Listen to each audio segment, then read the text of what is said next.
हन्त ते कथयिष्यामि दिव्या ह्यात्मविभूतयः प्राधान्यतः कुरु श्रेष्ठ नास्त्यन्तो विस्तरस्य मे।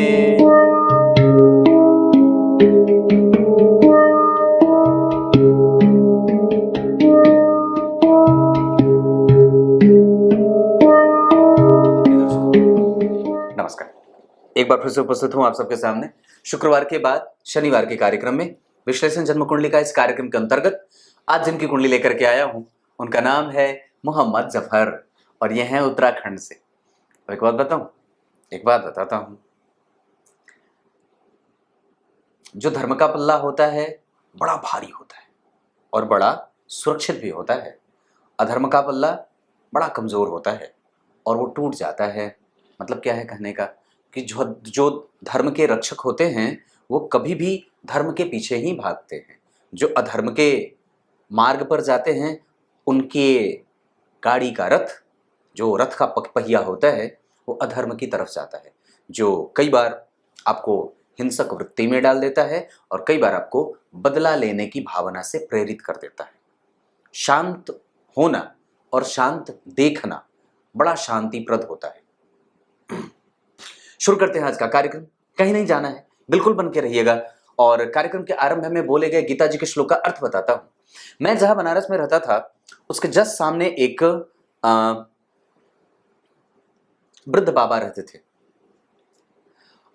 उन्होंने 65 देशों की यात्राएं करी थी और 65, वो प्रोफेसर थे, एक्चुअली वो पढ़ाते थे। 65 देशों की यात्राओं में उन्होंने बात कही। शाम में हम लोग जाते थे उनके पास बैठने, तो वो ये बात कहते थे कि मैं जहां भी गया, जिस होटल में भी रुका, जहां भी देखा वहां पे गीता काउंटर पे जरूर रखी रहती थी। गीता जी हमेशा सर्व जगह विद्यमान होती थी और प्रायः सभी लोग उसका उतना ही आदर करते हैं जितना अपने धर्म ग्रंथों का, क्योंकि ये किसी एक की नहीं है, ये सबकी है। आइए, फाल्गुन माह में इनका जन्म हुआ है। मोहम्मद जफर नाम है इनका। फाल्गुन माह में जन्म हुआ है। माघ फाल्गुन के जन्मे लोग प्रेम के प्यासे होते हैं। और इनके सवाल, पंडित जी दाम्पत्य में कमजोरी है, और दूसरा कि करियर कैसा रहेगा, तीसरा आध्यात्मिक उन्नति कैसी है। यह सवाल इन्होंने पूछा है, आध्यात्मिक उन्नति कैसी है। आइए झट से, सबसे पहले पेन तो है ही नहीं, कोई बात नहीं, आज इसी से बना देंगे। तो मैं कहा था फाल्गुन माह में जन्मे हैं, इस वजह से व्यक्ति प्रेम का भूखा होता है। अब मैं यहाँ पे आप दोनों जो जन हैं, पति और पत्नी, दोनों को ये बात यहाँ से सामने से बोलना चाहता हूँ। अभी आप लोगों की कुंडली में जो स्थिति है वहाँ पे मोहम्मद जफर जो श्रीमन हैं, इनको प्रेम चाहिए और कुछ नहीं चाहिए। ये साक्षात शांति के प्रतिमूर्ति हो सकते हैं, प्रेम के उपासक हो सकते हैं। और उत्तरायण में जन्मे होने के कारण इनके पास इनके शुभ ग्रहों का प्रभाव इनकी कुंडली में ज्यादा रहेगा। मतलब इनका प्रभाव ज्यादा है, शुभत्व का प्रभाव ज्यादा है। ये व्यक्ति बहुत ज्यादा किसी से मतलब न रखने वाला, अपने आप में मशगूल रहने वाला और बड़े ही श्रेष्ठ और भद्र पुरुष की भांति अपने जीवन को जीने वाला होता है। वसंत ऋतु में जन्मे होने के कारण व्यक्ति प्रभाव से संपन्न है और प्रेमी किस्म का है। कृष्ण पक्ष के 9वीं तिथि के चंद्रमा शुभग्रह होते हैं, इस वजह से व्यक्ति का प्रभाव अच्छा रहेगा। कृष्ण पक्ष के 9वीं तिथि के चंद्रमा शुभग्रह होते हैं, इस वजह से प्रभाव अच्छा रहेगा। और यहाँ पे व्यक्ति का धन और धर्म, साथ ही साथ बुद्धि और व्यक्ति की मति, ये सब बिल्कुल अनुकूल होती है। मतलब उसके अनुसार चलती हैं चीजें। गुरुवार के जन्मे होने से व्यक्ति में गांभीर्य रहे, गंभीरता रहे, ज्ञानी रहे, ज्ञान संपन्न रहे, बुद्धिमान और बुद्धि का और तत्व को समझने वाला होता है, तत्ववेता होता है। आगे बढ़ता हूं। इनकी कुंडली में मूल नक्षत्र को जन्मे हैं ये। अब इसी के कारण कई बार समस्याएं होती हैं, क्योंकि जो है हमारे यहाँ, हमारे जो है वो सनातन धर्म में जो जातक मूल नक्षत्र में जन्मा होता है, वहां पे मूल नक्षत्र कैसे है, एक नक्षत्र का खत्म हुआ, दूसरे नक्षत्र का आरंभ हो गया, तो ऐसे में वो कहीं का नहीं होता, ना तो इधर का ना तो इधर का। और इस वजह से कई बार आपके जीवन में जब उसकी शांति नहीं कराई जाती है तो समस्या कई बार बन जाती है। तो हमारे यहाँ इसकी शांति करा दी जाती है, मूल शांति जिसे कहा जाता है। तो कई बार इस वजह से भी कई बार वो ग्रह जो है, चूंकि आपको वो नहीं देखता कि आप किस पंथ से आते हैं, किस धर्म से आते हैं, वो सबको प्रभावित करता है। बुद्धि में विपरीत ख्याल जो बनते हैं वो सब ग्रहों के अनुकूल और प्रतिकूल होने से ही बनते हैं। तो यहाँ पे मूल नक्षत्र के जन्मे होने के कारण कई बार आपको जो है वो परेशानियों में जीना पड़ता है, या कई बार उसके लिए ग्रहों को मनाना पड़ता है। काम आपको जो भी दिया जाता होगा आप वो कर लेते होंगे। गर करण, क्षत्रिय वर्ण और राक्षस गण के होने के कारण व्यक्ति जो होता है वो प्रभावशाली है, प्रभाव से संपन्न है, श्रेष्ठ है और सुरक्षित है, सुरक्षा देने वाला है। आपके आसपास जो भी चीजें घटित होती हैं, चाहे बुरी हो चाहे अच्छी हो, उसको आप कैसे, किस दृष्टि से देखते हैं, उसका प्रभाव कैसा है, उसको आप कैसे ले रहे हैं। अभी बात बड़ी अद्भुत है, जरा सोच के देखिए। आपको एक बड़ी अद्भुत बात बताता हूं। महाभारत में एक प्रसंग है द्रौपदी के चीरहरण का। अब जरा विचार करके देखिए कि उस समय द्रौपदी जो थी, माता द्रौपदी जो थी, वो रजस्वला थी और उस समय उनको छूना भी, रजस्वला स्त्री का छूना भी मना है। धर्म में, सनातन धर्म में रजस्वला स्त्री का छूना भी मना है। उस समय उन्हें दूरी बना करके रखनी चाहिए। आजकल के लोग जो, आपको मैं इस पे एक अलग बनाऊंगा कार्यक्रम, चिंता ना करो। आप लोगों को मैं वो सारी चीजें बताने वाला हूं कि किस तरीके से हमारे पास, हमारे जो है वो आधुनिक विचारधारा में किस तरीके से हमको लपेटा गया है कि हम अपने ही धर्म को और हम अपने ही जो उस चीज की स्थिति है उसको कमजोर कैसे कर रहे हैं। उस समय द्रौपदी थी वो रजस्वला थी और उस समय भगवान ने वस्त्र रूप धारण करके, वस्त्र का अवतार धारण करके अवतार लिया और उनकी सुरक्षा करी थी। सोच के देखो, ऐसा प्रेम करने वाला कोई नहीं होता है। स्वयं वस्त्र बन गए द्रौपदी के और उनकी सुरक्षा करी थी। मतलब कहने का क्या है? मतलब यह है कि आपकी कुंडली में ये जो स्थिति है कि व्यक्ति सबकी सुरक्षा करने के लिए तत्पर है और तत्पर रहेगा। धर्म का मतलब क्या होता है? चाहे कहीं भी, चाहे किसी भी अवस्था में कहीं भी उसका लोप होता दिखे, उसकी सुरक्षा के लिए आप तुरंत ही अपने खड़ग और भाल लेकर के तैयार रहिए। किसी भी स्थिति में अपने, जहां कहीं भी कुछ गलत और निंदनीय हो रहा हो वहां के लिए। यहीं पे बात अब यहां पे बताऊं तो पंचांग अच्छा बना है, पंचांग कमजोर नहीं है। मैं पेन ले देता हूं। अब आइए मैं आपको सबसे पहले मेष राशि पे लेके आता हूं।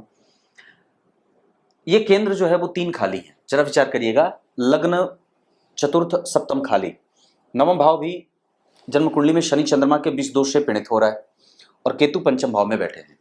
जरा विचार करिए, लग्न के अधिपति गुरु के साथ बैठे हैं, जो कौन है? भाग्य भाव के अधिपति। इसी वजह से व्यक्ति धार्मिक है। और यहाँ पे जो शनि चंद्रमा का योग बना है, क्योंकि लग्न के अधिपति किसके साथ बैठे? धन भाव के अधिपति के साथ। लग्न के अधिपति जो है वो भाग्य भाव के अधिपति के साथ धन भाव में बैठे हैं। व्यक्ति धर्म के रास्ते पर चल करके, ये डॉक्टर है, धर्म के रास्ते पर चल करके ही पैसे कमाए और अपनी वाणी, इनकी पत्नी को ये बात समझना चाहिए। कहाँ है आप मोहतरमा? ये गुरु मंगल आपकी कुंडली में यहां बैठे, आपके पति की कुंडली में, इसमें तो कोई शिकायत हो ही नहीं सकती है। इसमें कोई शिकायत नहीं है। और अगर शिकायत होती तो ये मेरे पास नहीं आते, किसी मौलवी के पास जाते और पता नहीं कहीं और जाते, पर शिकायत तो है ही नहीं। ये तो बिल्कुल व्यक्ति पाक साफ है। गुरु मंगल यहां स्वभाव भाव में बैठे हो, शिक्षकीय गुण है,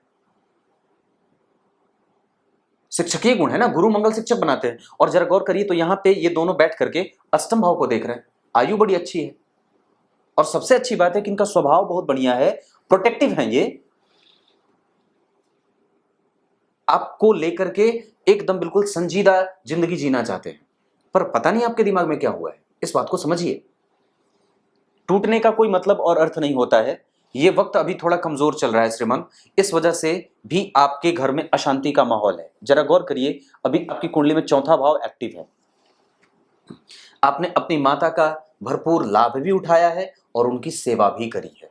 लेकिन चंद्रमा जो है वो शनि के साथ बैठे हैं और वहां पे 3 डिग्री के चंद्रमा और 18 डिग्री के शनि, मूल नक्षत्र के चंद्रमा और पूर्वाषाढ़ा के शनि बैठे हैं, जिसके अधिपति शुक्र जो है वो राहु और सूर्य के साथ बैठ करके अपने प्रभावों में अस्त हो रहे हैं। ध्यान से समझिए, शनि जिस राशि में बैठे हैं, जिस नक्षत्र में बैठे हैं, इस नक्षत्र के अधिपति शुक्र अस्त हो रहे हैं सूर्य से और राहु के संपर्क में है।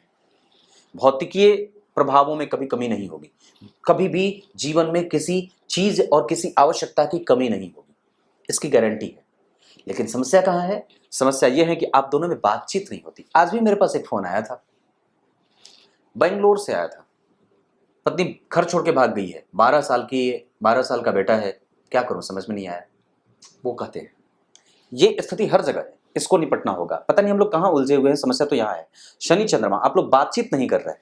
आपकी पत्नी को ये कार्यक्रम भेज दीजिए या बोल दीजिए कि हाथ जोड़ करके देख लो। मैं आपसे भी एक बात कहता हूँ, तोड़ने के बारे में विचार करना निंदनीय हो जाएगा और गलत हो जाएगा।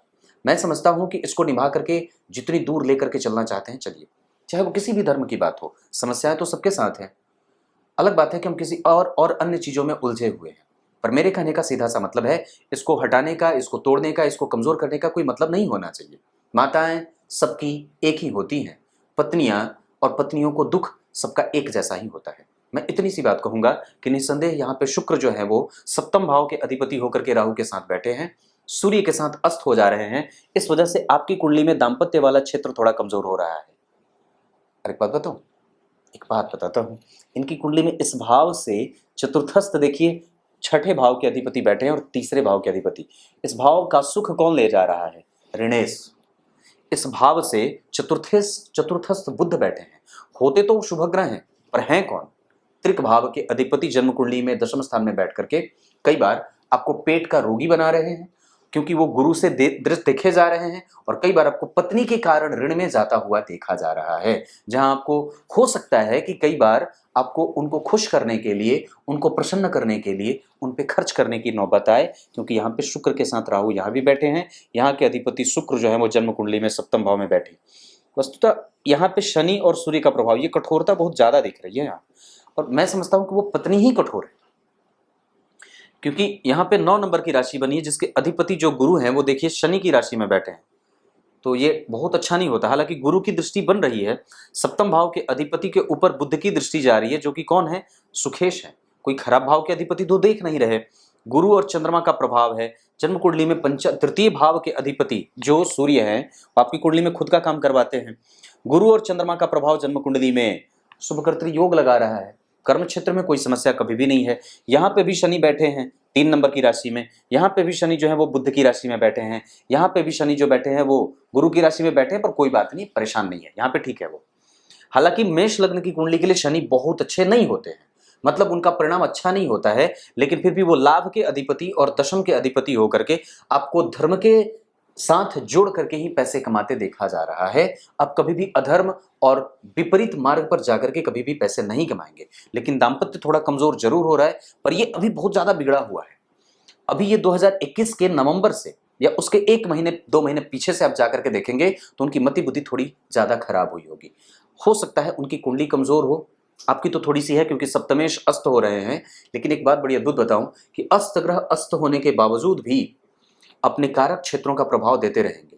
ऐसा नहीं है कि आपको पत्नी का सुख नहीं है, बिल्कुल है। अगली शादी भी अगर, विवाह भी अगर करना चाहते हो, मैं तो पहले इसी को बचाने का पूरा प्रयास करने को कहूँगा। छोड़ना नहीं चाहिए, उनको तकलीफ हो जाएगी और आपको भी। वस्तुतः एक बात और है, यहाँ शुक्र जो बैठे हैं वो बैठे हैं पूर्वाषाढ़ा के, और शनि जो बैठे हैं वो हस्त के बैठे हैं। मंगल और राहु, आप इस बात को तर्क से समझते हैं। यहाँ पे विष दोष लगा, जिस कारण से आप लोगों में बातचीत नहीं होती है, वो सुनने को तैयार नहीं है। यहाँ पे गुरु बैठे हैं, वो सप्तम भाव के अधिपति होकर के बैठे हैं, जो कि सप्तम भाव विवाह के सुख का होता है। और किसी भी भाव के अधिपति जहां बैठे हों, उसके ठीक पीछे वाले भाव के देखिए, यहाँ पे मंगल राहु का जबरदस्त अंगारक योग लगा है। अंगारक योग यहाँ पे लगने के कारण इस भाव का सुख आपको कमजोर हो जाएगा, और साथ ही साथ यहाँ पे शुक्र के अकेले बैठ जाने के कारण कई बार दाम्पत्य को कमजोरी मिलेगी। यहाँ से पंचमस्थ चंद्रमा बैठे हैं तो दूसरे विवाह के योग हैं। यहाँ से चतुर्थस्थ सूर्य बैठे हैं, इस वजह से इसका सुख कमजोर कर देते हैं। कई बार पत्नी नौकरी करने वाली भी मिल जाती हैं, अपने पैरों पर इंडिपेंडेंट रहने वाली भी मिल जाती हैं, लेकिन उनको इसी बात का कई बार गुमान भी हो जाता है। कई बार सुंदरता का गुमान हो जाए, क्योंकि बहुत सारी चीजें जब बहुत ज्यादा मिल जाती हैं तो बहुत कमजोरी भी हो जाती है। इस कुंडली में ये चीज है। पर अभी ये बात, मैं आपको एक बात बता दूं कि गुरु मंगल का शिक्षकीय योग आपकी कुंडली में दाम्पत्य आपकी तरफ से कमजोर नहीं है। ये छोटी मोटी परेशानियां प्रत्येक दाम्पत्य में है, लेकिन ये कमजोरी आपकी तरफ से नहीं है, ये कमजोरी उनकी तरफ से है। और मैं समझता हूं कि बदलाव उनको खुद में करने की आवश्यकता है, उन्हें खुद को बदलने की आवश्यकता है। ये बात आवश्यक है, क्योंकि गुरु मंगल जिसकी कुंडली के द्वितीय भाव में, ये वाणी का भाव, आप जो बोलते हैं ना, ये यहां से बोलते हैं, और यहाँ पे शिक्षकीय वाणी है, ये कभी भी कमजोर नहीं है। यहाँ पे शुक्र और सूर्य के साथ बैठा होना एक साथ जीवन में प्रत्येक प्रकार की उपलब्धि व्यक्ति को हासिल करा दे, प्रत्येक प्रकार का पुरस्कार हासिल करा दे, डिग्रियां हासिल करा दे। मेहनत का परिणाम मिल जाता है, क्योंकि राहु मूल त्रिकोण राशि को देख रहे हैं। यहाँ पे राहु केतु का प्रभाव है, सूर्य शुक्र का प्रभाव है, यहाँ के अधिपति इसको देख रहे हैं। संतान का भी सुख आपकी कुंडली में मिलेगा और मंगल की दृष्टि भी जा रही है। तो मैं वैसे राहु का प्रभाव, मंगल का प्रभाव, इस भाव से पंचमस्थ शनि चंद्रमा का विष दोष, इस भाव के प्रभाव को आप जितना प्रेम करते हो ना पत्नी को, उतना वो नहीं करती हैं, और यही तकलीफ वाली बात है। उनको मनाइए, निकट लाइए, उनको समझाइए। मैं आपसे कहता हूं ये वक्त 2023 के 5वें महीने तक चलेगा, जहां पे आप लोगों के बीच में भयंकर मतभेद होंगे। लेकिन 2023 के 5वें महीने के बाद से और वस्तुतः 2024 के 9वें महीने के बाद से थोड़े से ये बढ़ेंगे। 23 के 5वें महीने से लेकर के 24 के 9वें महीने तक सामान्य रहे। अभी 2021 के 11वें महीने से लेकर के 23 के 5वें महीने तक भयंकर कष्ट रहे।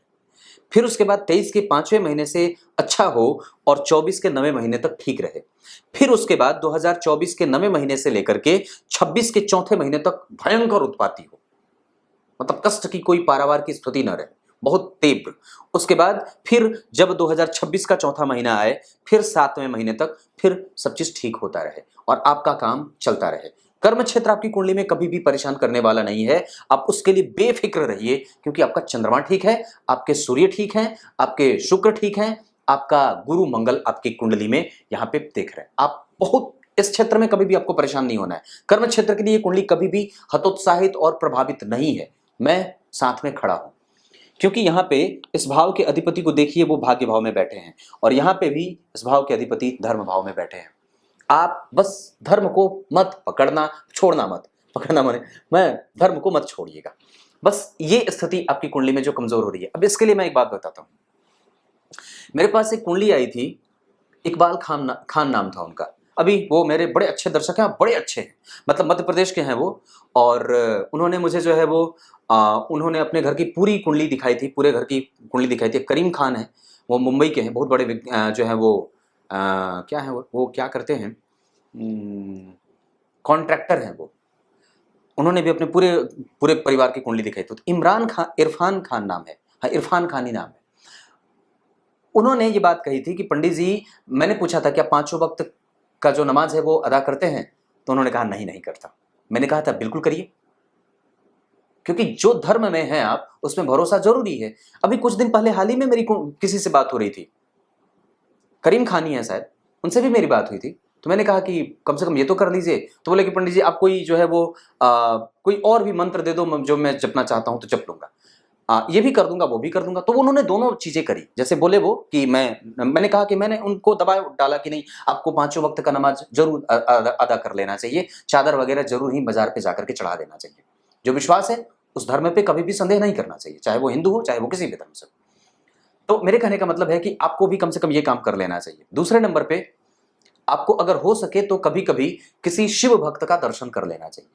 शिव भक्त का दर्शन मतलब कभी कभी अगर हो सके तो जहां पे देख लीजिए, आप उसके मामले में आप विचार कर लेना। पर मैं सिर्फ आपके हिसाब से ये बात कहूंगा कि 5 वक्त का नमाज जरूर पढ़ लेना चाहिए, चादर वगैरह जरूर अर्पित करिए, भगवान से मना लीजिए, परमात्मा से मना लीजिए जो आपके हैं कि नहीं ऐसा हो जाए। दूसरे नंबर पे अगर कभी शिव मंदिर की प्रतिमा दिख जाए या अपना मजार जो दिख रहा है, वहां से उनको झुक करके प्रणाम कर लेने पे, सजदा कर लेने पे चीजें बन जाती है। क्लियर है? क्योंकि आप झुक करके कहां जाएंगे? आप जब थकेंगे तो कहां जाएंगे? माता की गोद में। तो वो कौन है? परमात्मा कौन है? माता ही तो है। अब मेरा जो अगर सर दुखेगा तो मैं कहां जाऊंगा? उन्हीं से कहूंगा तेल लगा दो, बड़ी दर्द हो रही है। बस यही बात है। धर्म जो है वो प्रश्रय देता है, धर्म जो है वो आराम देता है, धर्म जो है वो आपको सुकून देता है। धर्म कटार, भाला, बंदूक, गोली, राइफल ये सब नहीं चलाता। तो ये बात है, इन सब चीजों पे भरोसा करने की आवश्यकता है। सुरक्षा के लिए कुछ भी करना हो बिल्कुल कर लीजिए, गलत चीजों को रोकने के लिए कुछ भी करना हो बिल्कुल कर लीजिए। और ये कुंडली जहां दशमांश कुंडली में लग्न के अधिपति जन्म कुंडली में लाभ भाव में बैठे हैं और उस पे लग्न पे ही गुरु की दृष्टि है, ऐसी स्थिति में व्यक्ति कई बार सरकारी क्षेत्रों से लाभ भी पाया जाता है और पाते देखा जाता है। शनि की दृष्टि जन्म कुंडली में लाभ भाव पे, शनि की दृष्टि 7वीं यहाँ पे और 10वीं दृष्टि यहाँ पे, ये तीनों ही दृष्टियां शनि की ठीक नहीं है। इस वजह से कई बार जो शनि की दशा चलेगी ना, वो अभी है नहीं हालांकि, तो शनि की दशा जब 2024 से छठे वाली चलेगी, 24 से 26 वाली, उस समय थोड़े बहुत आपके कर्म क्षेत्र को परेशान करेगी और मेंटल स्टेब्लिशमेंट जो होगा वो कमजोर होगा। उस समय आपको थोड़ा ध्यान रखना होगा। और निस्संदेह ये बात गारंटी से ठोक के कहता हूं, इसमें रत्ती मात्र भी संशय नहीं है, क्योंकि ये जो विज्ञान है ये बड़ा ही पुरातन है और ये जो जहां से आया है ये किसी एक के लिए नहीं आया है और ये किसी एक को प्रभावित नहीं करता, सबको प्रभावित करता है। क्योंकि आपकी कुंडली में लाभ भाव में बुध बैठ करके पंचम भाव पांचवें भाव पे देख रहे हैं, जो कौन है, सुख भाव के अधिपति हैं। गौर करिए, सुख भाव के अधिपति का लाभ में जाना, मंगल का जन्म कुंडली में उच्च का होना, ऐसी स्थिति में व्यक्ति को कई बार कम पैसों पर नौकरी करनी पड़ेगी, पर वो पैसे भी बहुत मजबूत होते हैं, कमजोर नहीं होते। क्योंकि जन्म कुंडली में अगर बुध यहाँ के अधिपति होकर के लाभ में बैठ करके पंचम को देखेंगे तो ये केंद्र और त्रिकोण का संबंध होगा। निसंदेह ऐसी अवस्था में व्यक्ति बाजार में, लोगों में, समाज में प्रतिष्ठित होता है। यश का, मान का, कुल का, पद का, प्रतिष्ठा का, गौरव का, प्रभाव का, कभी भी उसको मोहताज नहीं होना पड़ता है, ये बुध देंगे। और निश्चित रूप से एक बात और बता दूं, तो ये गुरु का जो प्रभाव आपकी कुंडली में, गुरु जहां बैठते हैं वहां से 5 घर आगे देखते हैं, तो 1 2 3 4 5 शनि को देख रहे हैं। इस वजह से आपको सरकार से भी लाभ हो सकता है। गुरु की दृष्टि यहां पे जा रही है, आपके पराक्रम का परिणाम भी वो दे सकते हैं। गुरु का प्रभाव यहां पे जा रहा है, इस वजह से कई बार व्यक्ति को खुद का काम करवा देते हैं। समझ में आ रही होंगी चीजें। प्रत्येक दिन का इनकम कैसा है। सप्तम भाव के अधिपति अस्त हो रहे हैं, इस वजह से कभी कभी कम और कभी कभी ज्यादा, क्योंकि चंद्रमा आपकी कुंडली में शुक्ल पक्ष के नहीं है, कृष्ण पक्ष के हैं और वो विष दोष से पीड़ित है। इस वजह से आप कभी कभी इन लार्ज वे में चीजों को लेके चले जाते हैं। कई बार जो चीज नहीं होती है उसको भी कई बार आप ज्यादा सोच लेते हैं। ये बात इतनी सी है। तो यहां पे शनि चंद्रमा का विष दोष, जिसके कारण आप लोगों में बातचीत नहीं होती।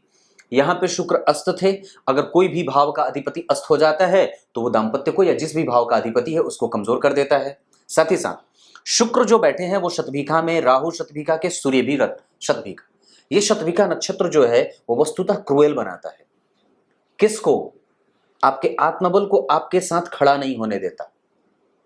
आपके व्यय को कभी भी वो देख करके नहीं करवाता है कि व्यक्ति अभी कड़की में है कि व्यक्ति अभी ढीला ढीला है, व्यक्ति अभी सख्त है या व्यक्ति नर्म है, उसकी स्थिति कैसी है। कई बार आप लगातार आपके जीवन में व्यय बने रहते हैं और कई बार कुछ भी नहीं है फिर भी जो है वो धन आ रहे हैं और बिल्कुल धन का संतुलन बना रहता है। तो ये फ्लक्चुएशन जो है वो चंद्रमा के कारण और सूर्य के राहु के साथ बैठे होने के कारण संभव है। शुक्र के साथ राहु के बैठे होने के कारण कई बार पत्नी को देना पड़ता है मुआवजा, या कई बार पत्नी को धन देना पड़ता है। यह स्थिति आपकी कुंडली में बनती है।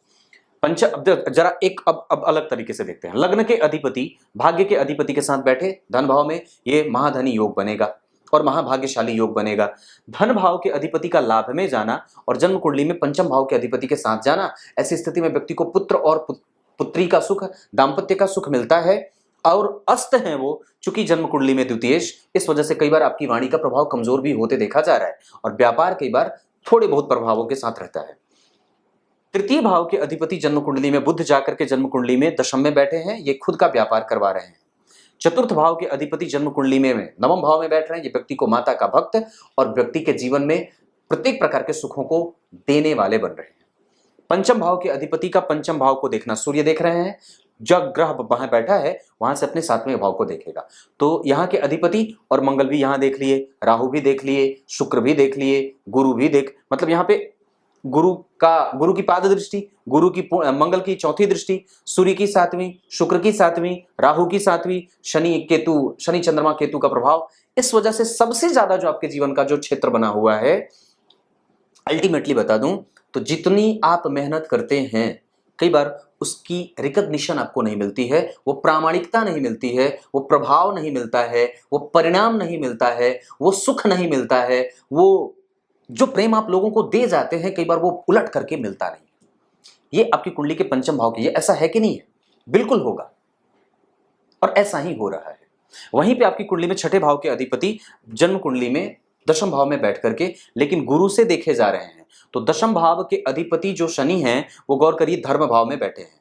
तो दशम के अधिपति धर्म में बैठे तो व्यक्ति धर्म से जुड़ करके काम करेगा। और छठे भाव के अधिपति बैठ रहे हैं गुरु से देखे जाना तो पेट की समस्या पैदा करने के साथ साथ व्यक्ति के वात पित्त और कफ को कंट्रोल कर सकते हैं, अनकंट्रोल कर सकते हैं, उसमें कई बार ऑपरेशन वगैरह की स्थिति और नौबत ला सकते हैं। लेकिन वहीं पे व्यक्ति की कुंडली में ऋण भाव पे भी गुरु की दृष्टि है, इस वजह से भी व्यक्ति को कई बार यहाँ पे ऋण से व्यक्ति अपने सूझबूझ से, अपने बुद्धिमता से, अपने प्रभावों से, अपने धर्म और ज्ञान के प्रभाव से उससे मुक्ति पा जाता है। ऋण की स्थिति भी इस कुंडली में कमजोर नहीं है। सप्तम भाव के अधिपति राहु के साथ है और राहु यहां देख रहे हैं, इस वजह से बहुत ज्यादा खराब नहीं है, इसको आप आराम से बचा सकते हैं। बस उनको समझने की देर है, समझ जाइए मोहतरमा, क्योंकि तोड़ेंगे तो आपको भी तकलीफ होगी, हृदय तो आपका भी है और दुख तो इनको भी होगा, क्योंकि दिल वाले तो ये हैं ही पहले से। वसंत ऋतु, फाल्गुन माह, इससे बड़ा दिल वाला कोई हो नहीं सकता है। अष्टम भाव के अधिपति जन्म कुंडली में मंगल जाकर के जन्म कुंडली में कहां बैठे? द्वितीय भाव में। ऐसी स्थिति में व्यक्ति को पैतृक संपत्ति का लाभ और व्यक्ति को रैंडम और कई बार व्यक्ति लंबी आयु को जीने वाला हो जाता है। वहीं नवम भाव के अधिपति गुरु जाकर के धन भाव में, ये महाधनी योग, महाभाग्यशाली योग, व्यक्ति का रिसर्च, व्यक्ति का थीसिस, व्यक्ति के एक्सपेरिमेंटल नॉलेज, व्यक्ति का प्रैक्टिकल नॉलेज, व्यक्ति का डीप थॉट, व्यक्ति का क्रिएशन, ये बहुत अच्छा होता है। क्यों ऐसा होता है? क्योंकि पंचम भाव के अधिपति पंचम को देख रहे हैं और मंगल की भी दृष्टि है, तो व्यक्ति कुछ नया करना चाहता है पर वो परिस्थितियों में उलझा हुआ है, जिसके कारण उसके रिसर्च के काउंटर कई बार बंद के बंद हो जाते हैं। क्यों? अच्छे भले इंसान को मारने पे तुले हो आप, मत करो, ये नुकसान आपका भी होगा, इनका तो होगा ही। दशम भाव के अधिपति का भाग्य में जाना, ये बहुत अच्छा है। व्यक्ति धार्मिक है, सुबुद्धि से युक्त है, मजबूत कंधों वाला है और जिम्मेदारी लेकर के तो वैसे भी मेष वाले चल जाते हैं। मेष वाले चल जाते हैं, उनके ऊपर आप जितनी जिम्मेदारियां देना चाहते हैं दे दीजिए, वो हटेंगे नहीं पीछे। और मेष लग्न के लोगों में जब राहु की दशा चलती है ना, तो बड़ी बेचैन करती है। ये बेचैनी अभी इसलिए है क्योंकि आप अभी चंद्रमा में राहु में जी रहे हैं भगवान। चंद्रमा में राहु हैं। अब इसको और भी निकट से समझते हैं। जिस दशा काल में आप जी रहे हैं वो चंद्रमा आपकी कुंडली में षडबल में सबसे ज्यादा कमजोर है। और मैंने क्या बात कही थी, एक मैंने कार्यक्रम बनाया था, षडबल में अगर ग्रह कमजोर हो जाता है तो वो अपनी दशा काल में परेशानी देता है। तो अगर आप बात न बने तो वो इस कारण से भी नहीं बन सकती है कि अभी चंद्रमा चल रहे हैं जो आपकी कुंडली में सुख है, घर का, पति का, पत्नी का, दाम्पत्य का, पुत्र का, पुत्री का, माता का, पिता का, रथ का, गाड़ी का, भवन का, चल अचल संपत्ति का, यश का, मानसिक सुख का, मेंटल एस्टेब्लिशमेंट का, चित्त वृत्तियों के शुद्ध होने का, निवृत्ति का, ये सब कमजोर हो रहा है। ये कारण है। आपके पास वो मिलेंगी सारी चीजें, क्योंकि इस भाव पे एक सूत्र है कि जन्म कुंडली के पंचम भाव के अधिपति को या जन्म कुंडली के पंचम भाव को अगर सूर्य देख लेते हो तो व्यक्ति यश, कीर्ति, मान, सम्मान, पद, प्रतिष्ठा, पर ये सूर्य की दशा में, अभी तो आप चंद्रमा की दशा में है, जिसका आपकी कुंडली में ये भाव सबसे ज्यादा कमजोर है, क्योंकि ये विष दोष का प्रभावित, इसको विष दोष से प्रभावित होते देखा जा रहा है। कर्म क्षेत्र आपकी कुंडली में ठीक है, इसको लेकर के कभी भी मशक्कत नहीं है, आप उसकी चिंता मत करिएगा। बस यहाँ पे ये जो दिक्कत हो रही है ये इस वजह से दिक्कत हो रही है क्योंकि शुक्र यहाँ पे अकेले बैठ जा रहे हैं। यहाँ के अधिपति जो है वो कई बार वो स्वतंत्र होना चाहता है, वो कई बार किसी जिम्मेदारी में बंधना नहीं चाहता, ये खुद को बांधना नहीं चाहता है। ये हाल आपकी पत्नी का है। जो कशमकश बनी रही है, जो झगड़े हो रहे हैं, उसको मुक्त करने का सीधा सा उपाय है अपने आप को थोड़ी दूरी में रख लीजिए। मैं ये प्राय लोगों को बताता हूँ, थोड़े दूर हो जाइए कुछ दिन के लिए, जैसे 2023 के 5वें महीने तक थोड़ी दूर हो जाइए, कभी कभी बातचीत करिए। अगर कोई और बात नहीं हो तो, अगर कोई और बात होगी तब तो दूरी भी कोई फर्क नहीं पड़ता है, लेकिन ये बात मैं समझता हूं कि ये अगर कर लेंगे तो निसंदेह ये चीजें ठीक हो जाएंगी। क्लियर है? अब आपकी कुंडली में मैं ग्रह के बल के आधार पर बात बता दूं, सूर्य आपकी कुंडली में हमेशा ही अच्छे परिणाम देंगे। वो राहु के साथ बैठे हैं, इस वजह से आप कभी कभी बिल आ जाते हो, कहां से पड़ गई माथे पल्ले, ये ऐसा भाव जागृत होता है। चंद्रमा जो है वो आपको शुभदायी बन नहीं रहे हैं, वो आधा परिणाम कर रहे हैं, आधा मन शांत रहता है, आधा मन विकृत रहता है, चंद्रमा के कारण है।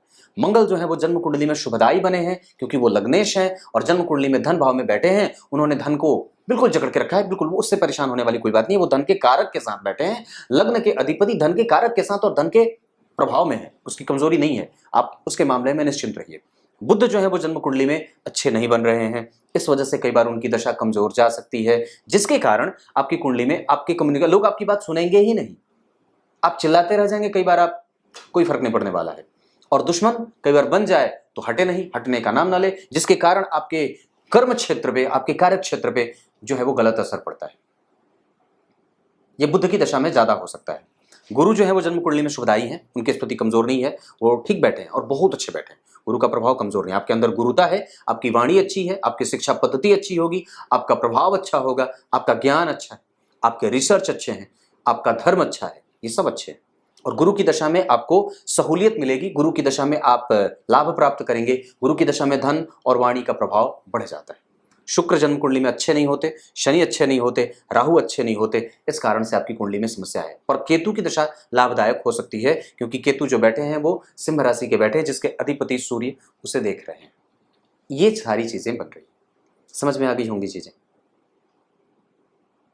सप्तम भाव के अधिपति शुक्र राहु के साथ है, और गौर करिए जहां वो बैठे हैं वहां कौन बैठा है, पंचमेश बैठे हैं। पंचम और सप्तम के अधिपति, कई बार व्यक्ति के जीवन में प्रेम होता तो है पर वो चला नहीं पाते, क्योंकि राहु के साथ बैठ जाते हैं।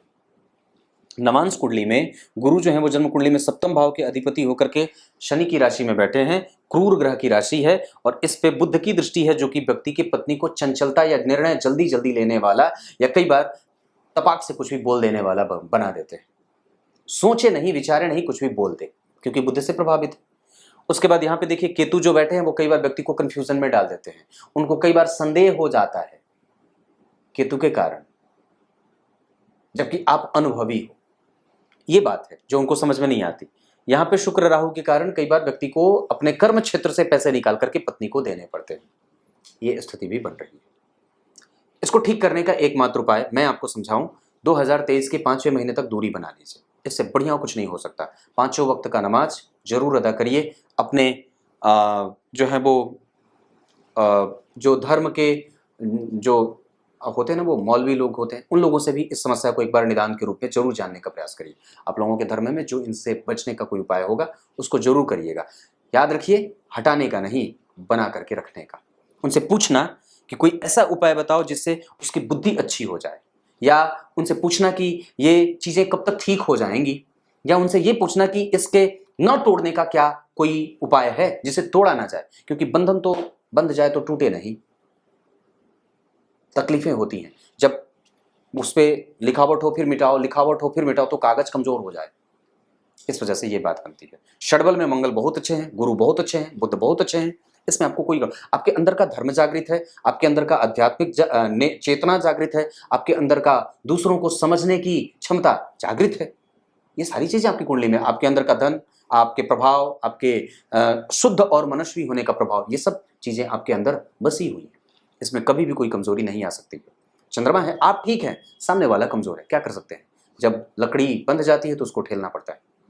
कुछ इसी तरीके से आज के कार्यक्रम का समापन करते हैं। अब आइए गीता जी के श्लोक का अर्थ बता देता हूँ। गीता जी के 10वें अध्याय के 19वें श्लोक में भगवान ने बात कही है। क्या कही है? मैं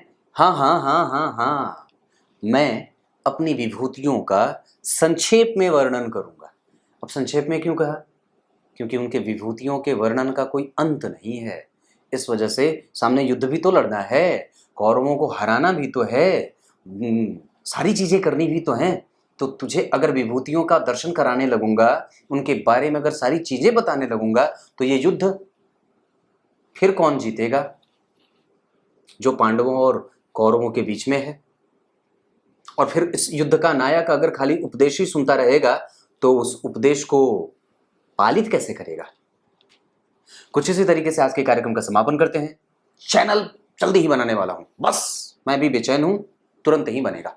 कुछ इसी तरीके से आज के कार्यक्रम का समापन करते हैं। तब तक ले इजाजत दीजिए। कल एक बार फिर से उपस्थित होंगे आप सबके सामने। सुबह का कार्यक्रम जरूर देखिएगा, और कैसा लगा ये विश्लेषण मुझे जरूर बताइएगा। भगवान, अपनी पत्नी को समझाना जरूरी है, और अगर हो सके तो मेरी बात कराइए। मैं ये भी करता हूं, जहां पे ऐसी कोई समस्या आती है मैं खुद बीच में आता हूं और खुद बात करता हूं। और मैंने ऐसे ऐसे चीजें करके सच में कई लोगों के समस्याओं का निदान स्वतः वहीं पे करवा दिया है, डांटा है जबरदस्त तरीके से, खूब डांट पिलाता हूं। फोन पे जब लोग मुझसे बात करते हैं तो कहते पंडित जी बड़ी डांटते हो, तो डांटता हूं। पर हाँ, जो डांटता हूं तो जबरदस्त डांटता हूं, पर उनके हक के लिए डांटता हूं। और वो लोग वापस फिर से आते हैं, बड़े डांट दो, थोड़ी सी डांट दो, तो डांटता हूं। कुछ इस तरीका बंद करता हूं। तब तक के लिए बहुत बहुत नमस्कार।